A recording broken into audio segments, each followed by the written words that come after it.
Boa noite a todos.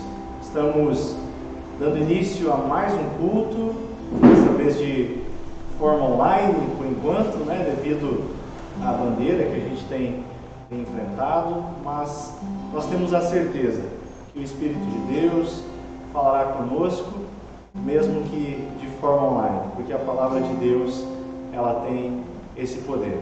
Eu quero convidar você para a gente iniciarmos esse culto orando, para que o nosso coração se acalme, nossa mente não fique de forma inquieta, mas que possa prestar atenção na palavra de Deus, que também possa prestar um culto de louvor e gratidão ao nosso Deus. Amém? Senhor, muito obrigado por mais esse dia onde nós desfrutamos da Tua graça, do Teu infinito amor sobre as nossas vidas. Te agradecemos pela vida que o Senhor nos deste, nós somos gratos a Ti. Te agradecemos por esse momento que nós podemos cultuar ao Senhor, louvar o Seu nome e agradecer porque o Senhor enviou o Seu Filho até nós, o Seu Filho para perdoar os nossos pecados, para ser entregue naquela cruz em nosso lugar. Nós louvamos ao Senhor por tamanha graça e bondade. E essa noite, em forma de gratidão pelo que o Senhor fez e faz por nós, nós queremos cultuá-lo, bendizer o Seu nome, engrandecer ao Senhor. Pedimos o direcionamento do Teu Espírito, para que os louvores aqui cantados, a palavra aqui pregada, venha de encontro ao nosso coração e possa vir a frutificar. Que a palavra, nós estejamos com os ouvidos abertos, com o coração inclinado para ouvir ao Senhor. É o que eu te peço, em nome do Teu Filho amado Jesus. Amém. Meus queridos, eu quero convidar vocês para abrir a sua Bíblia no Evangelho de João, capítulo de número 3, e versículos do 14 até o 21, para nós fazermos a leitura da palavra de Deus. Evangelho de João, capítulo 3, versículos 14 até o versículo 21. Assim está escrito: E como Moisés, no deserto, levantou a serpente de bronze numa estaca, também é necessário que o Filho do Homem seja levantado, para que todo que nele crer tenha vida eterna. Porque Deus amou tanto o mundo que deu seu Filho único, para que todo que nele crer não pereça, mas tenha vida eterna. Deus enviou seu Filho ao mundo, não para condenar o mundo, mas para salvá-lo por meio dele. Não há condenação alguma para quem crê nele, mas quem não crê nele já está condenado por não crer no Filho único de Deus. E a condenação se baseia nisto: a luz de Deus veio ao mundo, mas as pessoas amaram mais a escuridão que a luz, porque seus atos eram maus. Quem pratica o mal odeia a luz e não se aproxima dela, pois teme que seus pecados sejam expostos.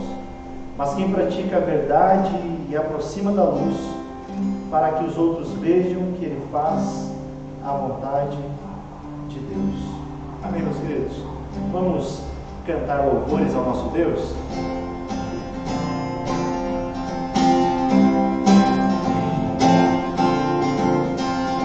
Os céus proclamam tua glória e falam o que faz as tuas mãos. Os rios aplaudem tua força e os montes cantam mais uma canção a Deus.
leitura do Salmo 107, do versículo 1 ao 3 e do 17 ao 22, junto com os irmãos, junto com a igreja. Quero dar um tempinho para você achar aí na sua Bíblia, Salmo 107. Vamos ler todos com reverência, com respeito, com temor à palavra de Deus. Aquilo que está em vermelho, eu gostaria que os irmãos, a igreja, os que estão aqui conosco na gravação, você que está em casa, como sinal de participação no culto, não só assistindo, que você repetisse, ok? Aquele que está em vermelho, então todos repetem. Salmo 107. Deem graças ao Senhor, porque Ele é bom. Seu amor dura para sempre. O Senhor os resgatou. Proclamem em alta voz. Cantem a todos que Ele os resgatou de seus inimigos. Pois Ele reuniu os que estavam exilados em muitas terras, do leste e do oeste, do norte e do sul. Foram todos, rebelaram-se e sofreram por causa de seus pecados. Não conseguiam nem pensar em comer e estavam às portas da morte. Em aflição clamaram ao Senhor, e Ele os livrou de seus sofrimentos. Enviou a sua palavra e os curou, e os resgatou da morte. Que louve o Senhor por seu grande amor e pelas maravilhas que fez pela humanidade. Que ofereçam sacrifícios de ações de graças e anunciem as suas obras com canções alegres. Amém? Convido você a cantar mais uma canção, Vim para adorar-te.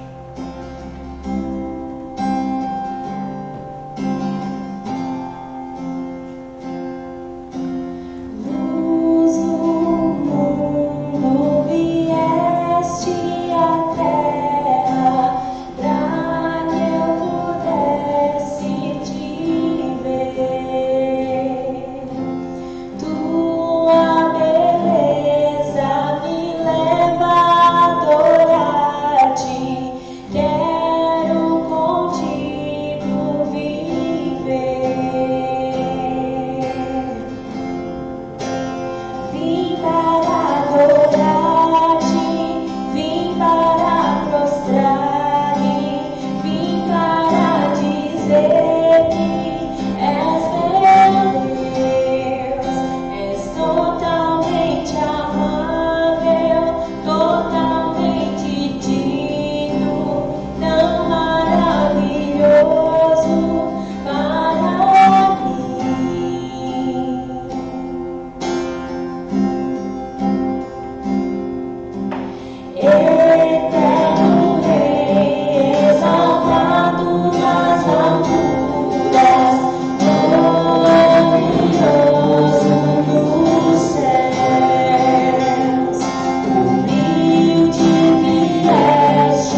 te convidar para juntos nós orarmos.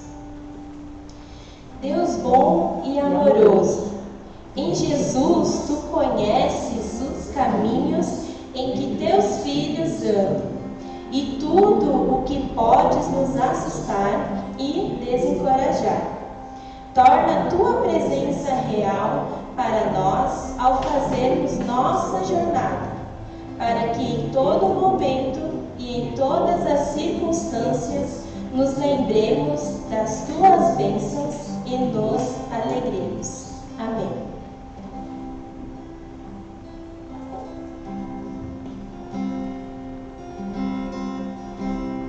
Bom, irmãos, nós vamos agora ao nosso momento de pregação da Palavra de Deus, e eu queria convidar você mais uma vez a orar comigo, colocando nossas vidas para que o Espírito fale ao nosso coração, das nossas vidas diante de Deus.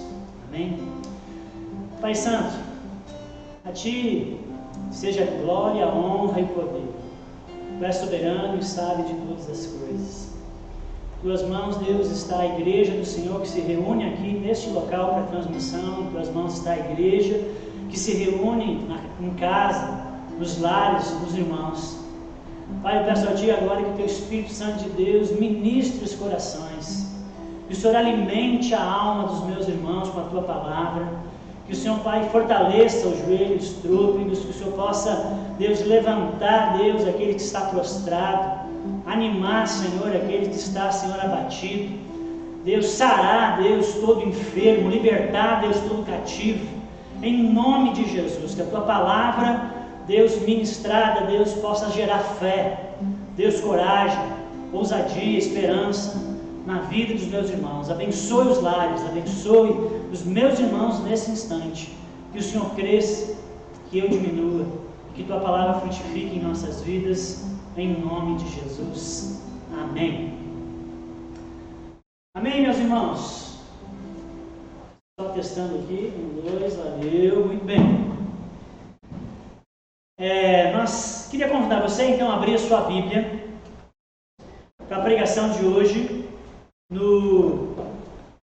na carta de Paulo aos Filipenses, capítulo 3. Nós vamos ler do versículo 12 ao 16. Carta do apóstolo Paulo aos Filipenses, capítulo 3, versículo 12. Veremos até o 16. Dando sequência aqui à nossa série de mensagens na carta de Paulo aos Filipenses. Vamos à leitura então? Não que eu tenha já recebido, ou tenha já obtido a perfeição, mas prossigo para conquistar aquilo para o que também fui conquistado por Cristo Jesus. Irmãos, quanto a mim, não julgo havê-lo alcançado, mas uma coisa faço, esquecendo-me das coisas que para trás ficam e avançando para as que diante de mim estão. Prossigo para o alvo, para o prêmio da soberana vocação de Deus em Cristo Jesus.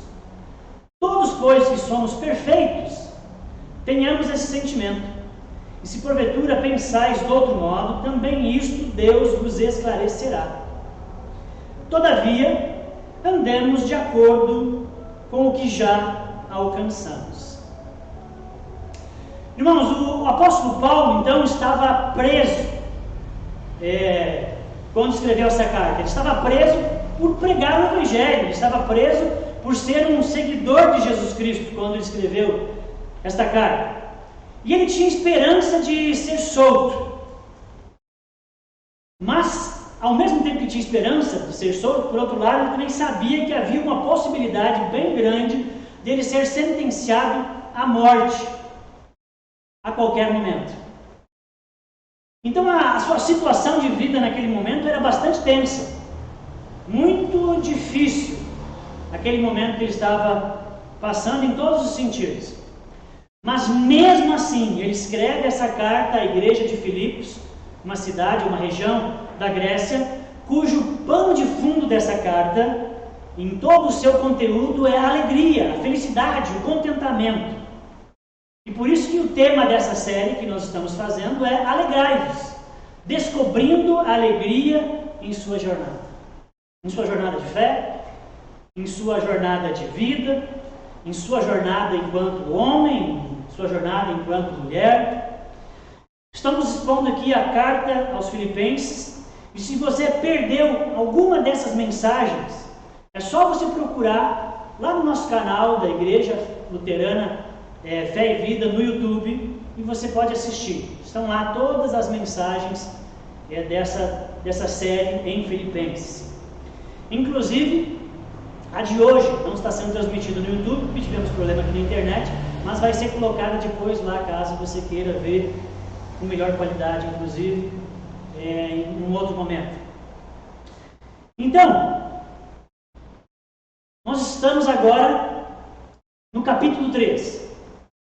E não podia ser diferente aqui no capítulo 3. Paulo começa esse capítulo, olha o versículo 1, você está com a Bíblia aí, aberta no celular ou aberta ela física, o versículo 1, Paulo começa esse capítulo chamando os cristãos para se alegrarem no Senhor. Ele começa dizendo, quanto ao mais, ou seja, irmãos, tudo restante, tudo o que for, o que vier, seja lá o que vier na sua vida, alegrai-vos no Senhor. Quanto ao mais, alegrai-vos no Senhor. Então, nesse capítulo, o apóstolo Paulo, todo esse capítulo 3, que ele introduz, nos chamando para nos alegrarmos no Senhor, ele dá uma espécie de um relato autobiográfico. Paulo vai falar da sua história. Do versículo 1 ao 11 do capítulo 3, Paulo nos apresenta o seu passado. Ele vai falar de como era o seu passado e coisas que ele fazia. Do versículo 12 ao 16, que é o que nós vamos pregar hoje, Paulo lança a luz sobre o presente, o momento presente da existência de Paulo. E do versículo 17 ao 21, então Paulo aponta e olha para o futuro.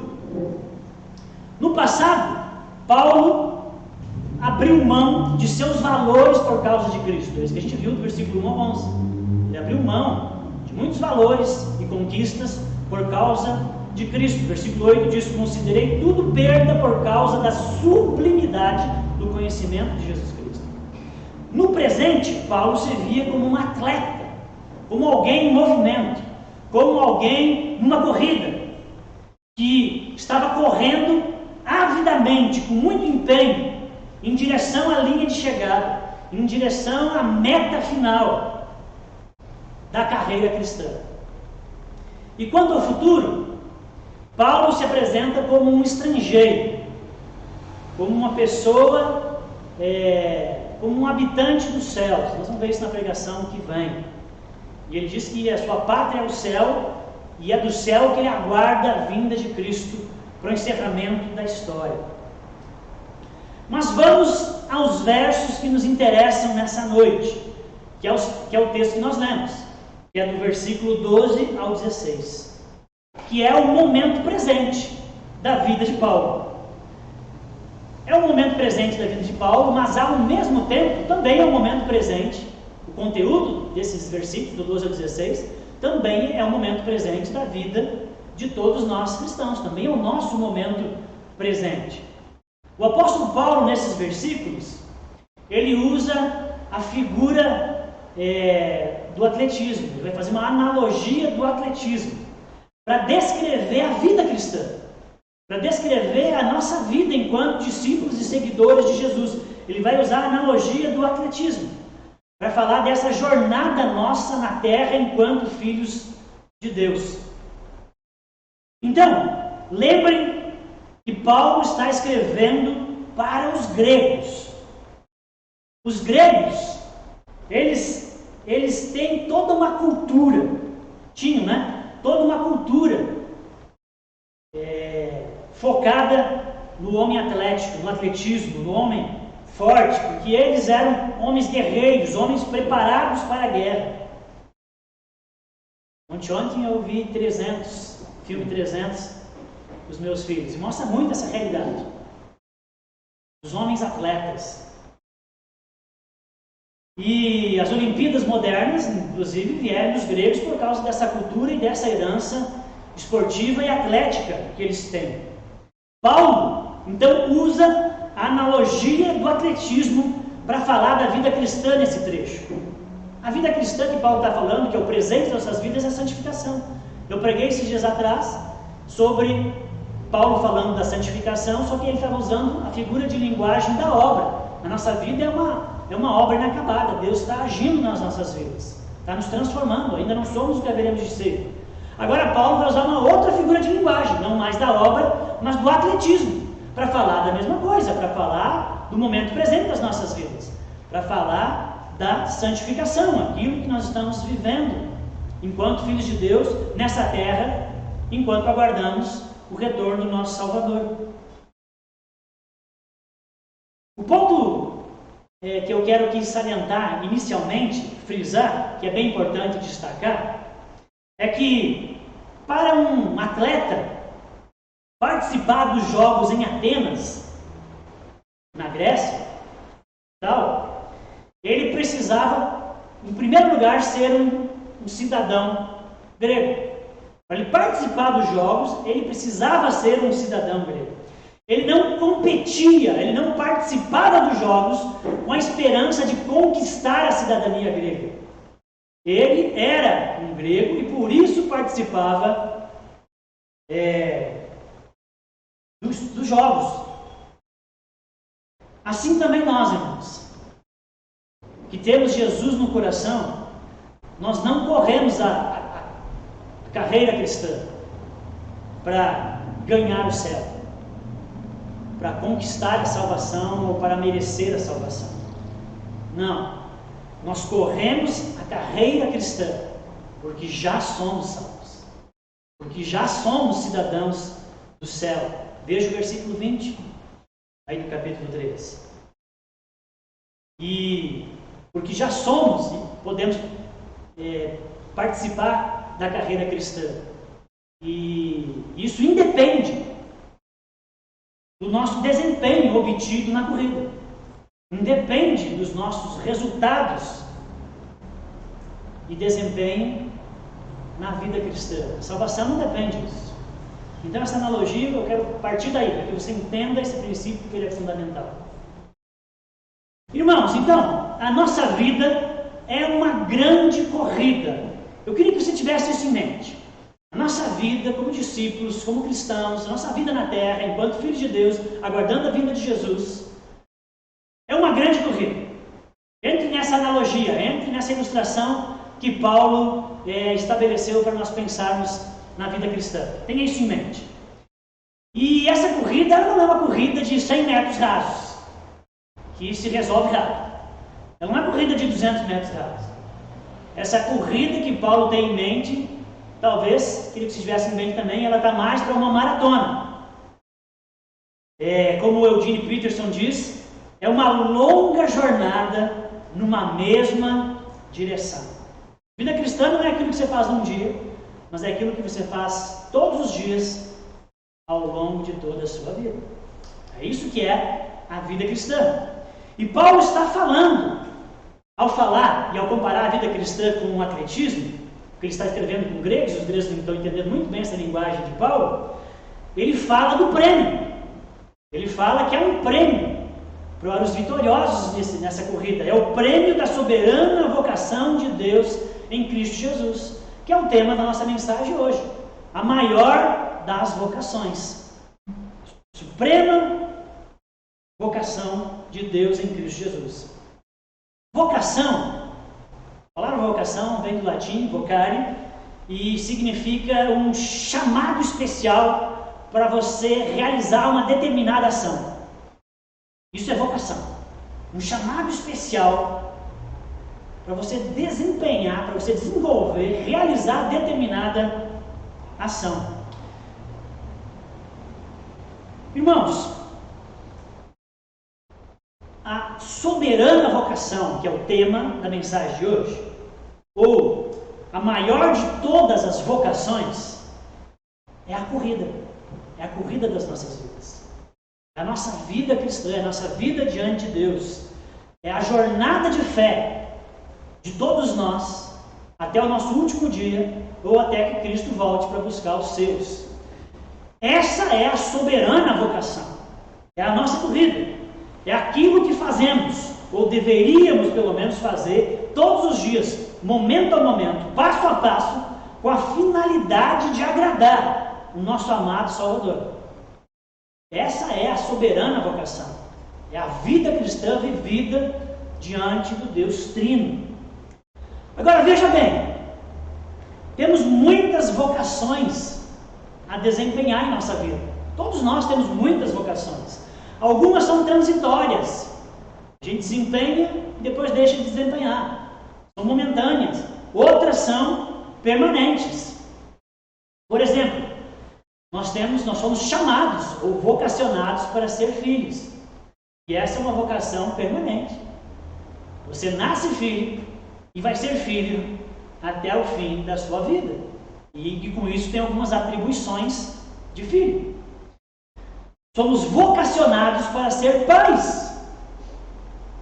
É uma vocação que você começa a desempenhar em um determinado momento da sua vida. Você não surge pai, você surge filho. Mas em algum momento da sua vida você se torna pai e mãe. E aí então até o final dos seus dias você vai manter essa vocação, esse chamado de Deus a ser desempenhado. Somos chamados a ser marido e esposa. Também começa em algum momento da sua vida. E isso é até que a morte nos separe. Somos vocacionados e chamados, eu acredito nisso, também para determinados tipos de profissões, de atividades. E Deus nos capacita com dons e talentos para nós servirmos a comunidade, o mundo, o próximo. É aquilo que você sente que você nasceu para fazer. São vocações.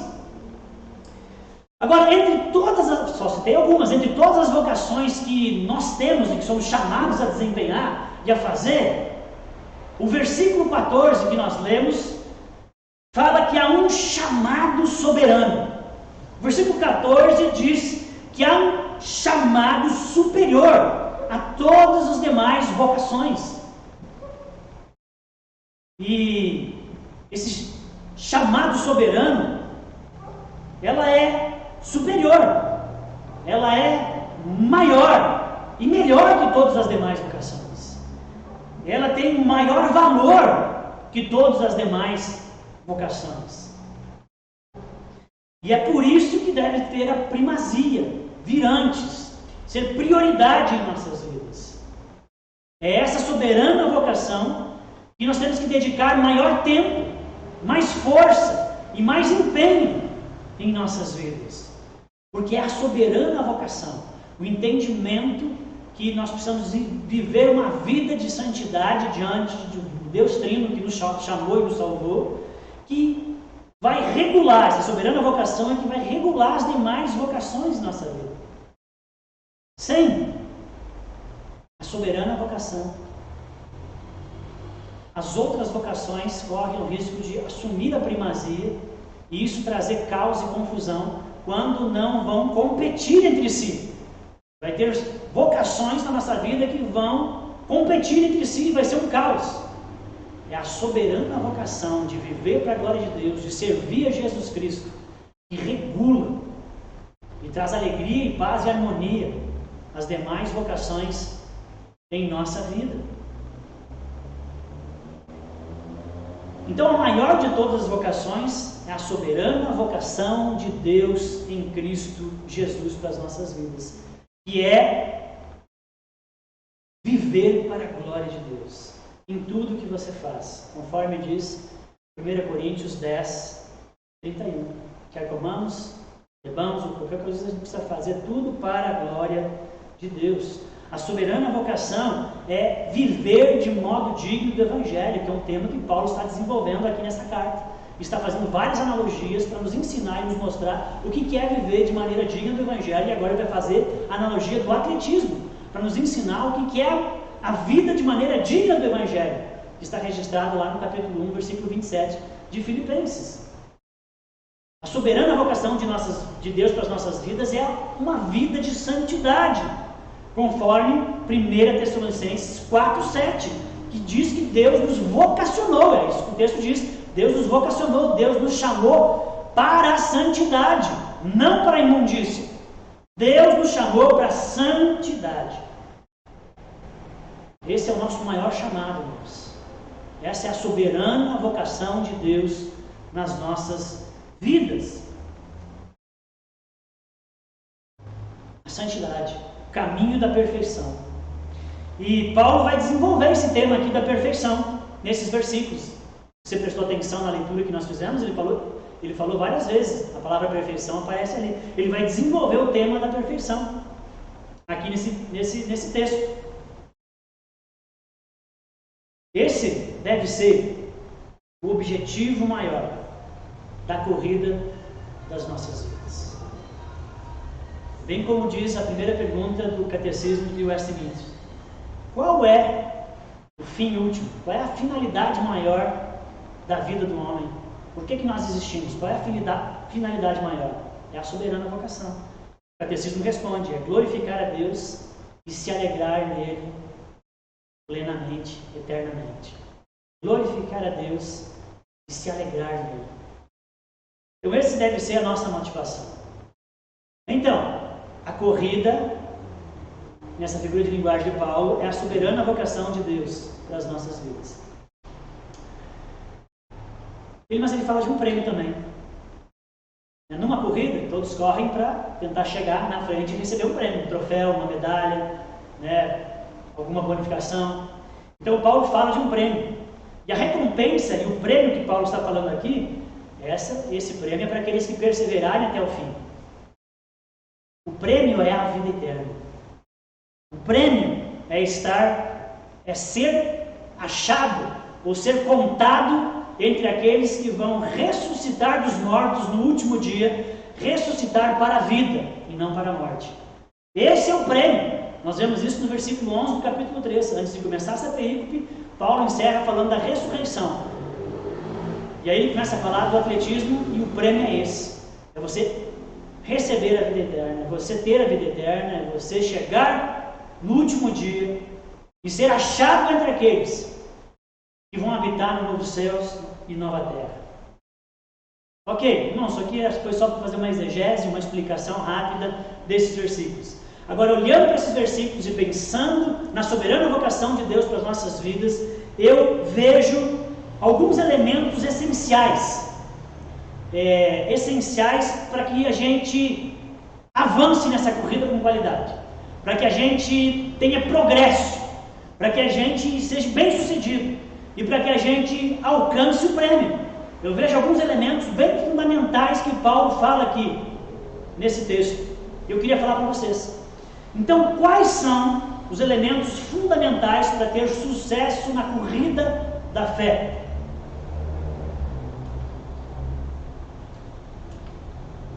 Primeiro elemento essencial para nós termos sucesso na corrida cristã, a soberana vocação de Deus para as nossas vidas, é a insatisfação. Não, como assim? Não estou entendendo nada. Essa carta é sobre alegria, felicidade, contentamento. Então, o segredo agora é insatisfação? Sim. Nós vamos ler aqui o versículo 12 e 13 e vou tentar mostrar isso para você. Mas não é insatisfação. Pensa, tenha em mente a corrida. A analogia do atletismo. A insatisfação não é no sentido de ingratidão. Não é no sentido de ingratidão. Mas no sentido de que você está contente pelo que você tem, mas não está satisfeito. Você quer mais. Você está entendendo? Insatisfação no sentido que você deseja, almeja, que você busca, que você não se acomodou. Você está feliz, alegre, mas não acomodado. Essa é a insatisfação.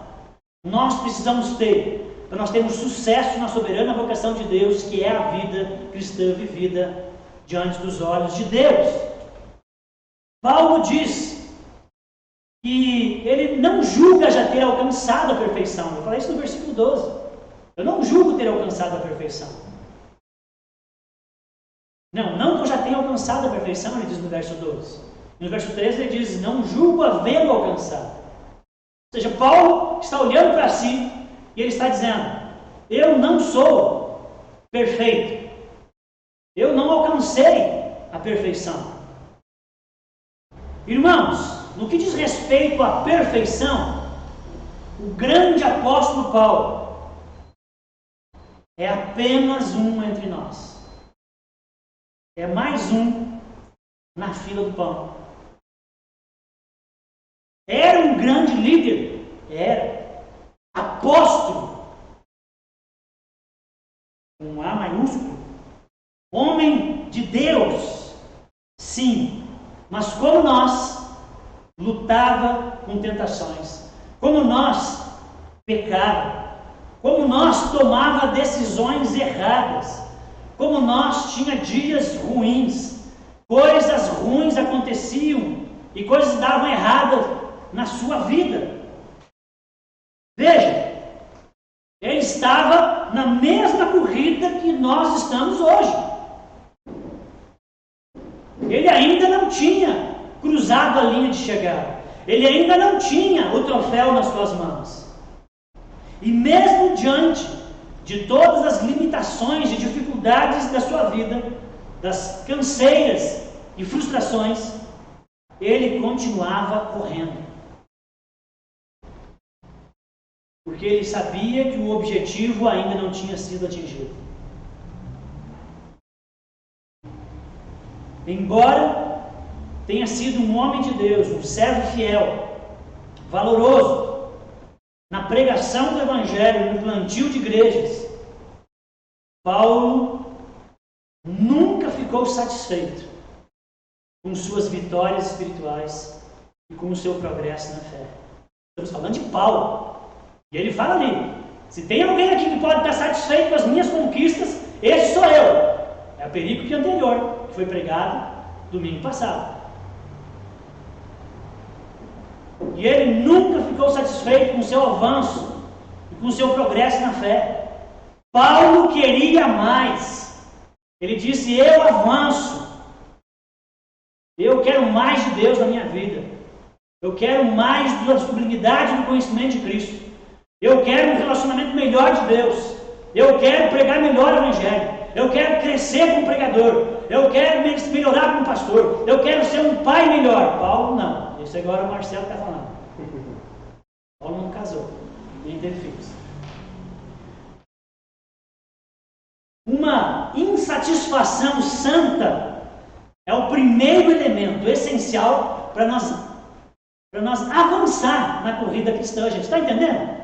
Se a soberana vocação de Deus é nós viver de maneira digna do Evangelho, viver a vida para a glória de Deus, você tem que ter uma insatisfação, você tem que ter um desejo de crescer, você tem que ter uma vontade de fazer mais, de buscar. Mas infelizmente, muitos cristãos estão satisfeitos consigo mesmos. E por que eles estão satisfeitos com a sua vida de fé e sua espiritualidade? Eles estão satisfeitos porque eles olham para o lado e vê gente pior que eles. E vê aqueles que estão trôpegos, cambaleando, caindo na corrida. Então ele olha para essas pessoas que estão ruins e diz, eu estou bem. Mas Paulo não se comparava com os outros. Paulo olhava firmemente para o autor e consumador da fé, que é um outro texto de Hebreus que fala também de corrida. Hebreus capítulo 12, versículo 2. Paulo está correndo. E o seu padrão para saber se ele está indo bem não é os outros. Quem está na frente ou quem está atrás. O seu padrão é quem está à frente, que é Jesus Cristo, o autor da fé.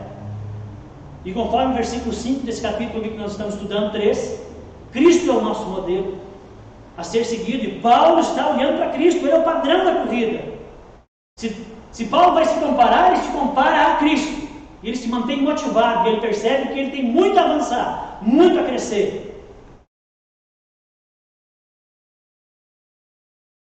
Ele ainda não chegou na perfeição. Versículo 12 diz. Mas aí no versículo 13 ele diz, mas nós que somos perfeitos. O versículo 12 diz, eu ainda não sou perfeito. Mas aí no versículo 15, ele diz: mas nós que somos perfeitos. Parece uma contradição, não parece? Mas não é uma contradição, irmãos. Eu preciso aqui abrir uma janela e fazer uma explicação para vocês aqui.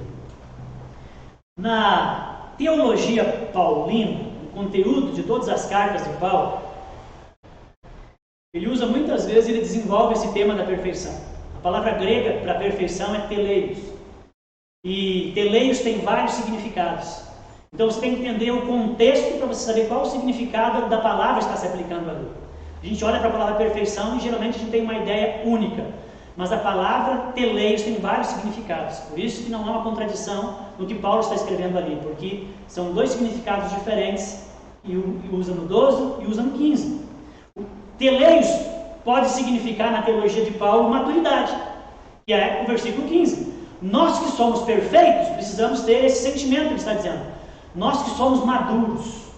Teleios nesse sentido de maturidade. Nós que já alcançamos um certo nível de crescimento na caminhada, na fé. Nós que somos maduros. Então, perfeição no sentido de maturidade, é o que ele usa no versículo 15. Mas também pode ser, num outro sentido, é o sentido de perfeição espiritual. Às vezes Paulo vai usar esse sentido, de perfeição espiritual ou de completude. Isso é um ensino que a Bíblia fala, que nós que estamos em Cristo somos plenos. Sem Cristo nós somos imperfeitos, vazios, mas em Cristo nós estamos plenos. Então em Cristo nós alcançamos a perfeição. Então nesse sentido, teleios é espiritualmente perfeito, mas não méritos nossos, porque nós estamos em Cristo. Essa plenitude nós alcançamos em Cristo, essa completude. Um terceiro significado de teleios é perfeição relativa. Às vezes Paulo vai usar a palavra perfeição, que é teleios, mas o significado dela não é uma perfeição absoluta e plena, é uma perfeição relativa, até aquele momento. É o que Paulo vai olhar para si no versículo 12 e diz: não, eu ainda não sou perfeito. Perfeito no sentido que é um outro sentido que Paulo usa, que é a perfeição plena. A perfeição plena nenhum de nós vai alcançar nessa terra. Nós somos uma obra inacabada. Deus está nos transformando para que nós sejamos mais parecidos com Jesus. E a perfeição plena, a semelhança de Cristo, ética, moralmente, fisicamente, espiritualmente, nós só vamos alcançar de uma maneira totalmente plena na eternidade. Essa perfeição absoluta nós não alcançamos na terra. Mas num certo sentido nós alcançamos uma perfeição relativa. Então Paulo está jogando com esses dois sentidos da perfeição relativa, porque ele sabe que ele está relativamente perfeito, né? Porque é uma obra inacabada até aquele momento. Deus está fazendo a obra, né, na sua vida. Até aquele momento ele já alcançou o que Deus queria, mas ainda tem muito mais para acontecer, então ele não está perfeitamente acabado. E porque ele sabe que a perfeição plena é só no fim dos tempos. É só uma janela aqui que eu queria que você entendesse, porque senão a gente olha esse texto e Paulo fala que ainda não é perfeito, daqui a pouco ele se acha perfeito e pode parecer uma contradição. Então não é uma contradição. Uma palavra que se usa no grego tem vários significados, tá bom? Então o versículo 15, nós que somos perfeitos é no sentido de maduros. Ok? Sabemos que somos uma obra inacabada. Estamos em transformação. É isso que Paulo está dizendo. Nós que somos maduros temos que ter em mente que nós somos uma obra inacabada. Nós temos que ter esse sentimento. Beleza? Como diz Hernandes Dias Lopes, uma das características da maturidade é a consciência própria da imperfeição. Uma pessoa que não sabe olhar para as suas imperfeições é uma pessoa imatura. Mas uma das características da maturidade é alguém que consegue perceber as suas limitações e as suas imperfeições. O cristão maduro sabe que não é perfeito. E então ele se empenha e se esforça para melhorar dia a dia. Para que o Espírito de Deus trabalhe em si. Né? A obra da santificação é a obra do Espírito e nós cooperamos.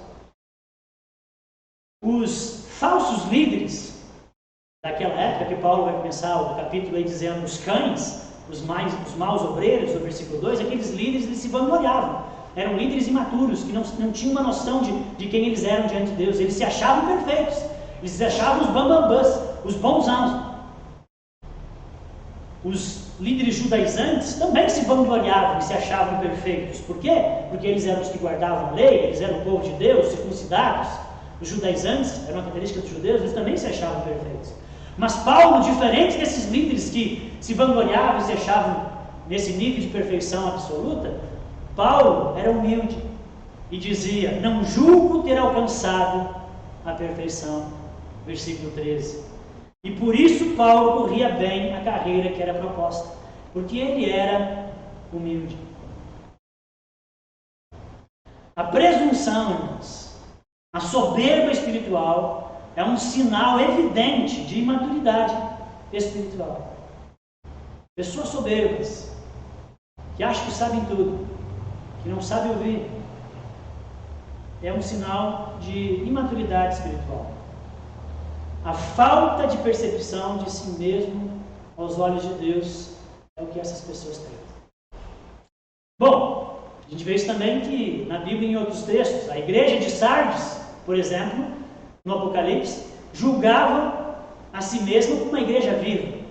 Uma das 7 igrejas do Apocalipse, ela achava que era uma igreja viva, mas na avaliação de Jesus ela era morta. Apocalipse 3:1. A igreja de Laodiceia se considerava rica e abastada, mas aos olhos de Jesus ela era pobre, cega e nu. Apocalipse 3:17. O despertamento espiritual de uma igreja começa não pela suficiência espiritual, mas pela humildade e pelo reconhecimento de que sempre precisamos buscar mais e mais de Deus. É essa insatisfação de saber que você precisa mais. É essa sensação de inaptidão, essa sensação de incompletude. Eu preciso mais, eu preciso estar mais perto, eu tenho que buscar mais de Deus. Não é o que nós cantamos? Tem um hino, nós cantamos isso. Mais de ti e menos de mim, nós não cantamos? É isso. Amém? Então, o primeiro elemento é a insatisfação. O segundo elemento, para nós avançarmos e termos sucesso na corrida cristã, na vida digna do Evangelho de Cristo, é dedicação. Dedicação, irmãos, é esmero. Presta atenção nesses sinônimos. Dedicação é empenho. Dedicação é ardor. Dedicação é devoção. Dedicação é entusiasmo, capricho por viver de maneira digna do Evangelho, por viver o seu dia de maneira que alegre a Deus. Eu lembro de quando eu estava sendo alfabetizado, ou nas séries iniciais, que eu estava aprendendo a escrever, e quando eu ia escrever por alguma razão nas tarefas de casa, eu ia escrever, ou de aula, eu ia escrever o nome, a palavra Deus, ou a palavra Jesus. Minha letra não era muito bonita, mas quando eu ia escrever Deus e Jesus, eu parava, e se não ficasse bonito, eu apagava. E escrevia várias vezes, até que a palavra Deus ficasse bonita. Naquela consciência infantil, naquela mentalidade infantil, eu sabia que as coisas de Deus, naquilo que se trata de Deus, eu precisava ter ardor, eu precisava ter empenho, eu precisava ter dedicação. De alguma maneira era como eu entendia naquela época infantil, mas era verdade. O apóstolo Paulo diz: uma coisa faço, uma coisa faço.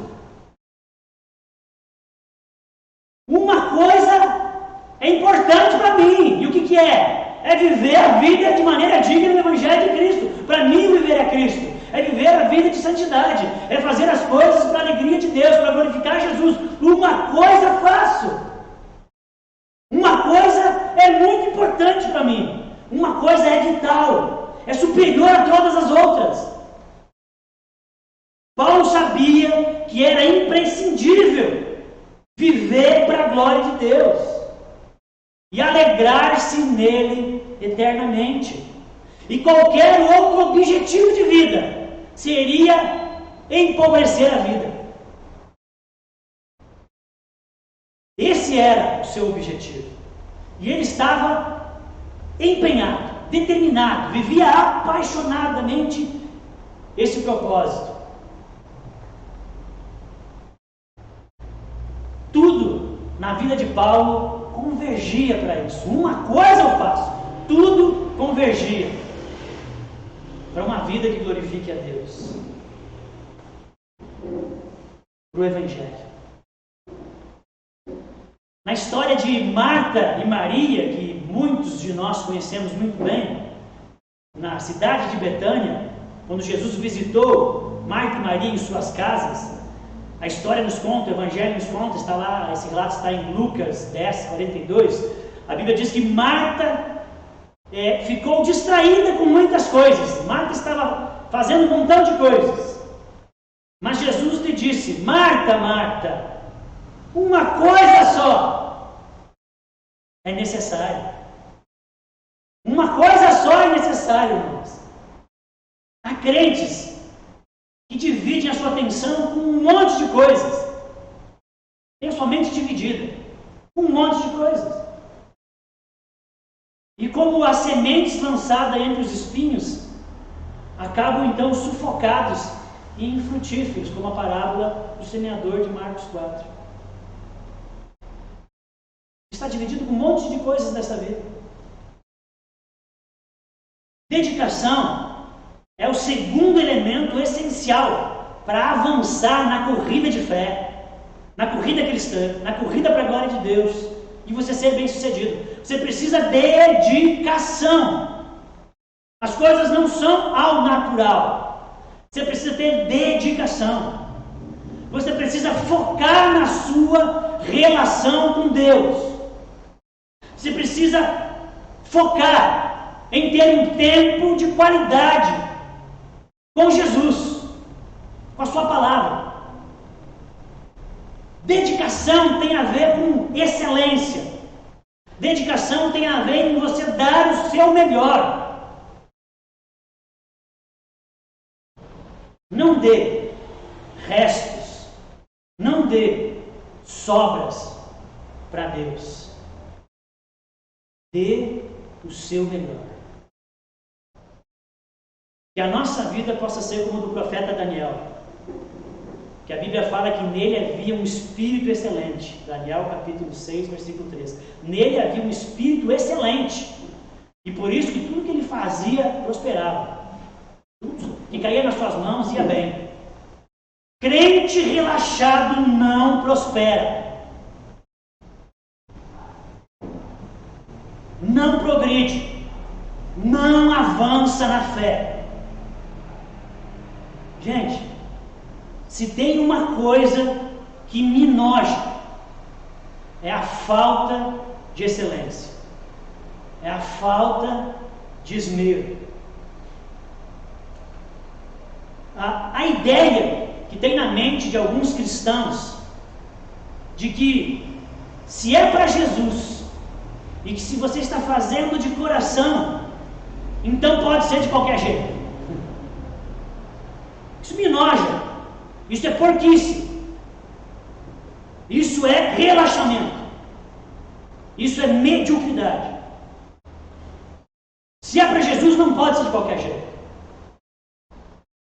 Se é para Jesus, Mateus 22, se é para Jesus de fato, tem que ser de todo o coração. Tem que ser de toda a alma, de todo entendimento, de toda a força. Isso é dedicação. Isso é fazer o melhor.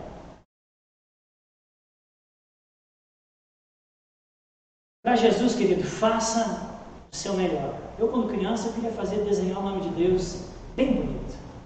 Eu apagava várias vezes, porque na minha cabeça aquilo era o meu melhor. Para Jesus, faça o seu melhor. Dedique-se, empenhe-se, melhore. Uma terceira atitude que eu vejo nesse texto, nessa analogia de Paulo sobre a vida cristã, a soberana vocação, para que que nós precisamos ter para ser bem sucedido nessa corrida é uma atitude positiva. Pense na corrida, tenha em mente a corrida. Você precisa ter uma atitude positiva. Atitude positiva é a capacidade de ver o lado bom das coisas. Porque coisas ruins acontecem na vida. Na corrida, na jornada, na maratona. Imagina quantas coisas acontecem numa maratona. E você tem que ter a capacidade de ver as coisas, o lado bom das coisas. Atitude positiva é a capacidade de se levantar, vez após vez, após as quedas, e não desistir. O apóstolo Paulo diz, versículo 13, ainda: esquecendo-me das coisas que para trás ficam, avançando para as que diante de mim estão. Esquecendo-me das coisas que para trás ficam, avançando-me para as que estão adiante de mim. Irmãos, o que passou, a gente estava falando aqui antes, o que passou, passou. Amém? O que está no passado, não adianta ficar remoendo. O passado não volta atrás. O que passou, passou. Aprenda como um bom cristão com os seus erros do passado. Mas levante-se no poder de Jesus e prossiga. Continue a correr para aquilo que está diante de você. Tem pessoas que gastam 70%, 80%, 90% das suas energias vitais remoendo o passado, em culpas, em lamentações dos seus erros ou coisas que aconteceram. Quem corre uma carreira, quem corre uma maratona, quem participa de um atletismo, de uma modalidade de atletismo, não fica olhando para trás, olha para frente. Quem fica olhando para trás perde velocidade, erra a passada, perde a direção e, por fim, perde até a corrida. Disse o evangelista Lucas, capítulo 9, versículo 62: aquele que lança a mão no arado e olha para trás não é apto para o reino de Deus. A mulher de Ló, virou estátua de sal, porque olhou para trás.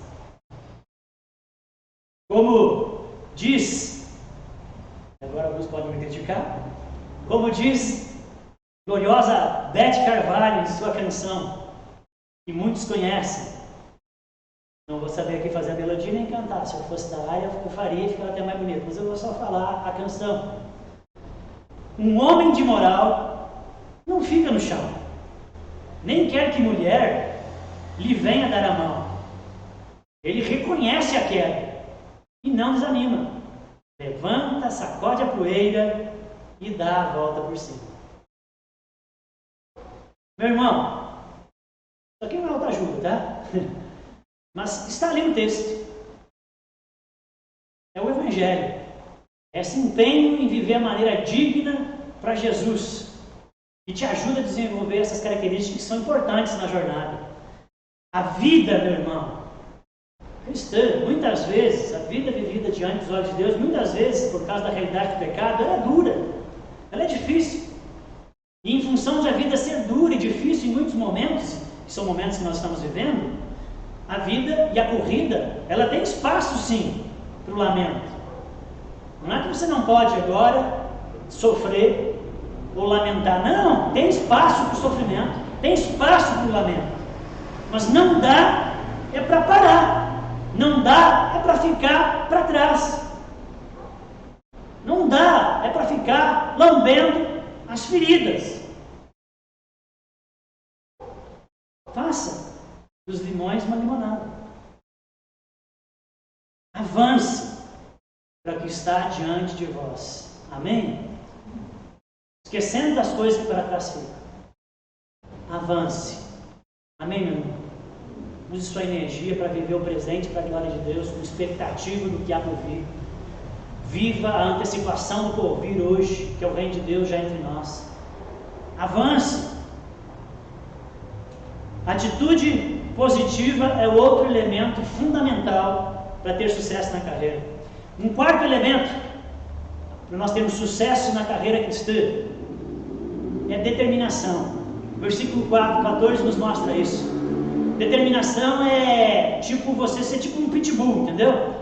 Quando você morde o osso, morde a presa, você não solta mais, pode vir com guindaste, com porrete, com o que for. Você está determinado, você quer muito. Determinação é o quarto elemento essencial para avançar e ter sucesso na carreira cristã. Versículo 14 diz: prossigo para o alvo. Eu continuo correndo, eu avanço, eu não paro não, eu prossigo para o alvo, para o prêmio da soberana vocação de Deus em Cristo Jesus. O verbo prossigo, no original o verbo que ele usou aqui, prossigo para o alvo, tem o sentido de esforço intenso, tem o sentido de grande força de vontade. Você vai precisar, meus irmãos, na vida cristã, no empenho, na dedicação, de viver para a glória de Deus, você vai precisar suar a camisa. Não é molezinha, não, a vida cristã.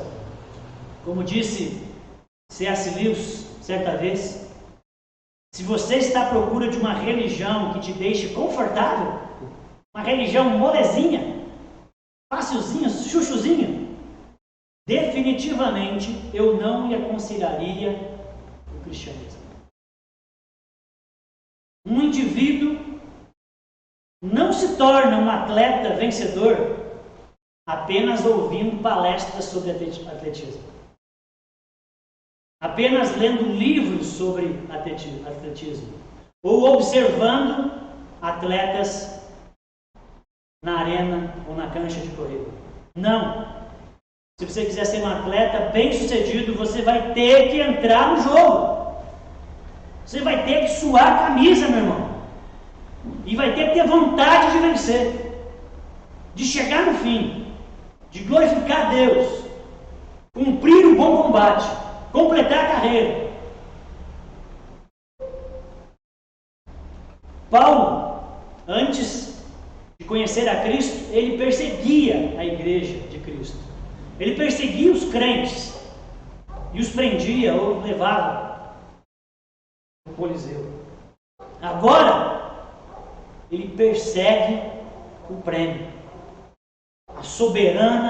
prêmio da soberana vocação de Deus. Agora o seu dever é Cristo.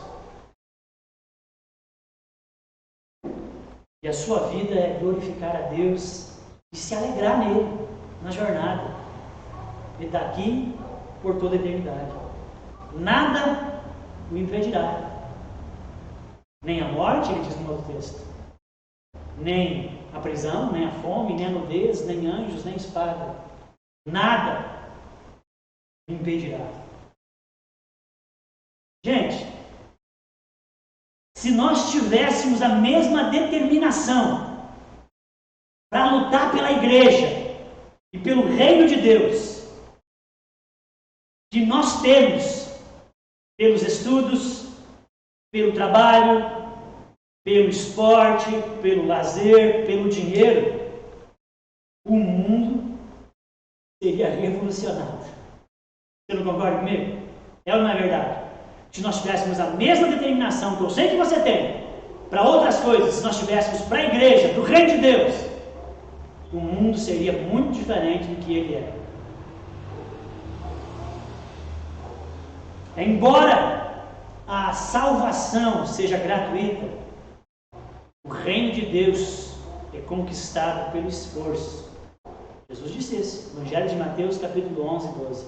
Determinação, empenho, esforço, muita vontade. Amém? E quinto e último elemento que eu encontro nesse texto para ter sucesso na soberana, na maior de todas as vocações que tem que ser prioridade nas nossas vidas, viver para a glória de Deus em tudo que fazemos, é a disciplina. Disciplina como obediência às normas estabelecidas. Você disciplina, você é disciplinado, você obedece às normas, às regras. Disciplina como rotina que regula o seu comportamento, como liturgia que te forma. Paulo conclui o seu pensamento nessa perícope, essa analogia com o atletismo, pensando na vida cristã. Ele conclui o seu pensamento dizendo: todos, pois, que somos perfeitos, tenhamos esse sentimento.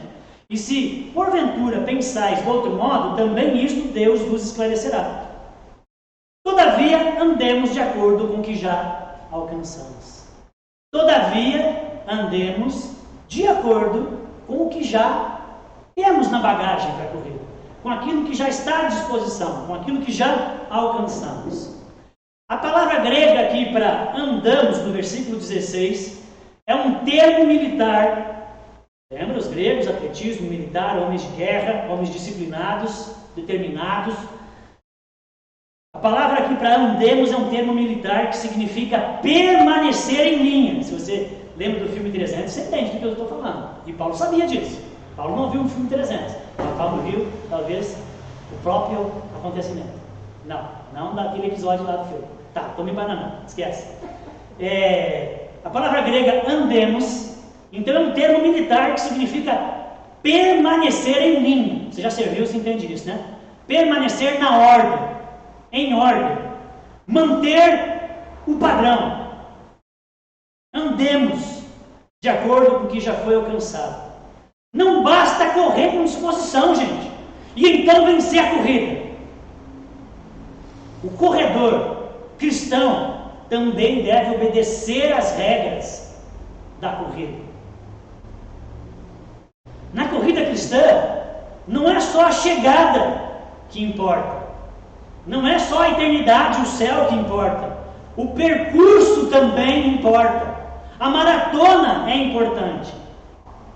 Num mundo sem Deus, dos negócios, dos relacionamentos, das amizades, no mundo sem Deus, os fins justificam os meios, infelizmente. Para enriquecer, para ser feliz, para se dar bem, não importa o que você faça, desde que você alcance os seus objetivos, está valendo. Não é assim? Mas não é assim com Deus. Não é assim que funciona com Deus. Não é assim que você vai glorificar a Deus. Não é assim que você vai honrar a Deus na vida cristã. Para Deus, os fins e os meios precisam ser corretos. Então, irmãos, corra, ande de acordo com aquilo que você já alcançou, para que você não faça feio, como um servo de Deus, como um filho de Deus, diante de Deus, das pessoas que te observam. Ande de acordo com aquilo que você já alcançou. Ande, meu irmão, no trilho. Diz o ditado mundano que o último que permaneceu no trilho, o trem pegou, né? Esse é um ditado do mundo, porque o mundo não quer andar no trilho. Meus irmãos, andem no trilho. Ande de acordo com aquilo que você alcançou. Permaneça na linha. Não se desvie. Nem para a direita, nem para a esquerda. Mesmo que seja difícil permanecer na linha. Mesmo que seja desafiador. Mesmo que seja solitário, às vezes. O trilho da vontade de Deus, revelada nas Escrituras, é a garantia da sua vitória. A garantia que você vai chegar ao final dessa corrida, completar a boa carreira e ter o prêmio em suas mãos. E só há esse trilho, só há um caminho, só há uma soberana vocação: a vida vivida de maneira digna do Evangelho de Cristo. Terminando, não sei se você lembra, Olimpíadas de 1992 de Barcelona. Alguns nem nasceram, mas sempre o auge, o glamour da Olimpíada é os 100 metros rasos, né? É os 100, 200 metros rasos, sei lá. Talvez seja a essência do atletismo. E naquele ano, o Bambambam era Ben Johnson. Era o cara, bombado, forte, veloz, ganhando tudo, toda a expectativa em cima dele. E ele detona os 100 metros rasos. Ele bate o recorde mundial, ele abaixa níveis que ainda não tinham sido baixados. Campeão mundial, olímpico, fera, Ben Johnson. Meses depois, ele é pego no antidoping. Sai resultado do antidoping. Todo o dinheiro, toda a fama, a medalha, o prestígio, tudo ele perdeu. Tudo ele teve que envergonhar. Voltar atrás. Irmãos, viva de acordo com aquilo que você já alcançou. Amém? Não complique. Não se complique. Apenas ande. Permaneça na linha. Apenas obedeça. A Bíblia está cheia de exemplos de pessoas que começaram bem a corrida, mas que não chegaram ao fim, por não levarem a sério as regras de Deus em sua vida. Ande com responsabilidade e caráter naquilo que você já alcançou. Tem um princípio que eu acho muito legal que eu aprendi com meus irmãos na Jocum. Na Jocum eles têm um princípio que diz luz igual a responsabilidade. É um princípio da Bíblia, mas traduzido nesse slogan, a Jocum ensina isso. Luz igual a responsabilidade. É exatamente o que o versículo 16 fala. Ande de acordo com aquilo que você já alcançou. Aquilo que você já teve luz, aquilo que você já aprendeu, aquilo que você já sabe. Tem coisas que a gente às vezes faz errado sem saber que é errado, então você não teve luz. Mas aquilo que você já teve luz, então você não tem mais desculpa. Luz igual a responsabilidade. Ande de acordo com a luz que você já recebeu do Evangelho, aquilo que você já aprendeu. Viva conforme aquilo que você recebeu. Amém? Então, irmãos, vimos aqui 5 elementos para nos alegrar em Deus na corrida da fé cristã e sermos bem-sucedidos nela, alcançando o prêmio da soberana vocação de Deus. Primeiro elemento, insatisfação. Desejo de crescer, de progredir, de melhorar sempre, como filho de Deus, como crente na jornada, naquilo que Deus deu para fazer. Segundo elemento, dedicação. Uma vida focada em Cristo, focada na causa, focada em uma coisa, em alegrar a Deus com a sua vida. Terceiro elemento, atitude positiva. Erra, mas aprende com os erros, levanta e segue, não para. Determinação é o quarto elemento. Não fica teorizando, mas age, corre, sua camisa. E o quinto, disciplina. Obedece às regras, desenvolve uma liturgia de vida que Deus está presente, que vive de fato aos pés de Jesus, que vive o corandel. Disciplina, joga conforme as regras, vive conforme a luz que recebeu. Irmãos, na corrida terrena, a vida que as pessoas vivem aqui na terra, o prêmio das pessoas muitas vezes é perecível. É uma casa, é uma viagem, é um sonho, são prêmios perecíveis. E na corrida do mundo apenas um vence. E as pessoas fazem isso para ter glória para si. Mas na corrida celestial, o prêmio, Paulo diz, usa até uma palavra difícil, Paulo diz que é imarcessível. Esse prêmio é sem fim, é um prêmio eterno. Todos que amam Jesus vencem, não é coisa de um só não. Todos que amam Jesus vencem e correm essa corrida para a glória de Deus. Foque na sua vida, na corrida celestial, na soberana vocação de Deus para a sua vida. Foque em viver para a glória de Deus, viver de uma maneira digna do Evangelho. Foque na santificação e você encontrará alegria sem fim. Mas, pelo contrário, foque na corrida terrena. Você encontrará frustração e no fim perecerá.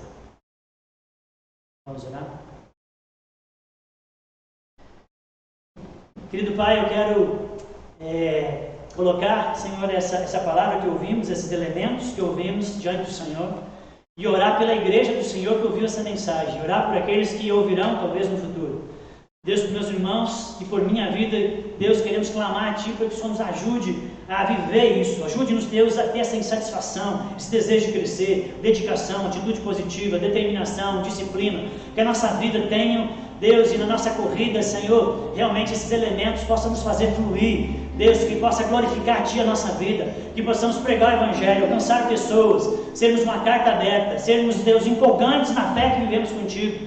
Pai, em nome de Jesus, nos ajuda, Deus, a correr essa carreira, Deus, a chegar ao fim, receber o prêmio. Santo Espírito de Deus, eu sei que o Senhor é que nos dá força, o Senhor é que faz, Deus, tanto o querer como o realizar.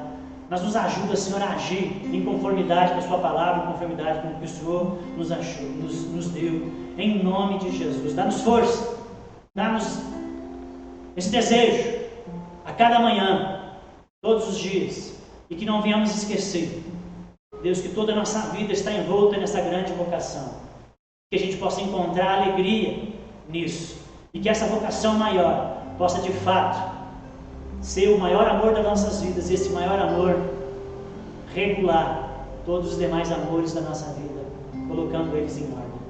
É a minha oração, o meu pedido a Ti, em nome do Pai, do Filho e do Espírito Santo de Deus.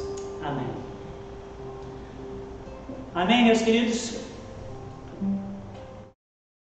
Eu queria agora passar alguns avisos. Hoje, irmãos, deu algum problema aqui que nós nem sabemos o que deu e não podemos fazer a transmissão no YouTube. Acredito que domingo que vem esteja tudo normal e a transmissão volta para o YouTube. Se algum dia desse você não está lá no YouTube, deu problema, você corre nas outras redes. Nós temos o Instagram e a página da igreja, ok? Mas espero que não, e espero que logo a gente volte também com os cultos presenciais com o devido cuidado, com as restrições, mas que Deus dê graça e melhore a situação do nosso país, estado, município. Irmãos, quero já avisar aqui um primeiro aviso a respeito dos nossos pequenos grupos. Nós vamos começar os nossos pequenos grupos. Os pequenos grupos vão retornar. Na verdade, nós vamos fazer um grupão. Nós vamos juntar os pequenos grupos que existiam e vamos fazer na terça-feira, num local amplo. Agora nós vamos começar online e depois vai ser presencial. Os grupos vão ser de 15 em 15 dias em função da pandemia. Ok? De 15 em 15 dias. Se não der para presencial, nós fizemos online. Se der presencial, nós vamos fazer presencial, porque é um grupo pequeno, reduzido e entra dentro daquilo que a lei permite, por nós fazermos num ambiente maior. E nós vamos estudar um tema muito interessante. Eu queria convidar você para participar, separar terça-feira à noite. Nós vamos estudar, o tema que nós vamos estudar nos próximos meses, o estudo bíblico dos pequenos grupos vai ser sobre os conflitos da vida. Nós temos muitos problemas e dificuldades na vida. Como resolver, como lidar, como encarar? Nós vamos falar sobre os conflitos da vida. Vários. E eu queria convidar você a participar, ok? Se você quiser participar, nós temos um grupo que a gente criou para as pessoas que querem participar. Então me chama para mim poder te incluir, Mas participe mesmo. Não seja de uma entrada só. Nós queremos que você assuma esse compromisso, ok? Para você crescer na fé, aprender mais, vai ser muito bom, tá joia? Então vamos voltar a retornar às atividades dos pequenos grupos e a gente volta a falar para você quando isso vai acontecer, porque nós estamos encomendando as apostilas. O segundo coisa, as demais atividades que nós temos ainda em tempos de pandemia, são as atividades que acontecem não presenciais. Então nós temos as nossas reuniões de oração na quarta-feira de manhã e na sexta-feira, também quando não dá problema com a internet, mas nós temos lá na quarta de manhã e na sexta à noite reuniões de oração que você pode participar conosco. Também temos o gabinete pastoral nas quartas-feiras à noite, que a gente pode bater um papo, orar, se aconselhar. Se você quiser, é só nos procurar e reservar um horário. São atividades da igreja que acontecem de maneira não presencial ou online. E por último, aí a importância também das suas contribuições, de você colaborar com os dízimos e ofertas via depósito bancário, via transferência, via Pix, através do CNPJ da igreja. Faça sua contribuição, mantenha-se fiel. Graças a Deus, a igreja tem sustentado, temos visto milagres de Deus até aqui, porque você tem ouvido a voz de Deus, você tem sido fiel, naquilo que Deus tem te dado, você tem honrado essa causa. Nós pedimos a Ti que continue fazendo assim. Abençoe. E ao fazer, envie o seu comprovante para a nossa tesoureira, a Elizabeth. Tá bom? É isso, irmãos. Queria mais uma vez orar com você para terminar esse culto. Vamos orar? Nossa oração de envio. Pai querido, diante do Senhor aqui está os nossos irmãos queridos, pai, mãe, homem de Deus, mulher de Deus, crianças, anciões. Deus, nós colocamos diante do Senhor. Deus, são homens, missionários, sacerdotes do Senhor. E eu oro, Deus, abençoando a semana de vida dos meus irmãos. Eu oro, Deus, abençoando os seus trabalhos, abençoando os seus relacionamentos em casa, saúde, pedindo o livramento do mal, pedindo que o Senhor os prospere e os abençoe em tudo que eles façam. Pedindo, Deus, que eles, como missionários do Senhor, Deus, possam pregar o Evangelho, testemunhar de Cristo, viver, Deus, de maneira empolgante essa corrida. Deus, em nome de Jesus, abençoe os irmãos na obra que o Senhor os chamou para fazer com coragem e fé. Em nome de Jesus. Amém e amém. Queridos, que a graça do Senhor Jesus, o amor do Pai e a comunhão do Espírito Santo esteja sobre você, sobre sua vida e sobre sua casa, em nome de Jesus. Amém. Uma abençoada semana para todos nós. Deus abençoe. Até domingo que vem. Um abraço a todos.